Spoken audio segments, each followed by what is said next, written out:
বৃষ্টি হচ্ছিল তাই মাছ দেখেন কি পরিমাণ মাছ উঠছে বৃষ্টিতে।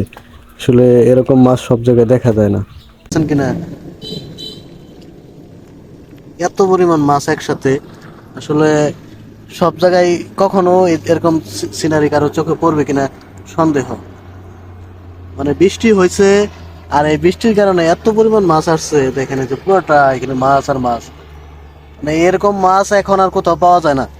এখানে যে এই মাছগুলো আসছে, আসলে মাছগুলো কি মাছ বুঝতে পারতেছি না। আপনারা যদি কেউ জেনে থাকেন, কেউ বুঝতে পারেন যে মাছটা আসলে কি মাছ হতে পারে এগুলা, একটু জানাবেন। আমি একটু পরে জাল নিয়ে আসবো, জাল নিয়ে এসে মাছগুলো ধরবো চিন্তা করতেছি। অনেক সুন্দর আসলে মাছগুলো, দেখতেও ভালো লাগে আসলে। পানি তো না, নেমে পড়তাম এখনই, একটু পরে নামবো, নামে এখান থেকে মাছগুলো ধরবো। জালি দিয়ে এক খেয়া দিলে মোটামুটি 20 কেজি মাছ হবে।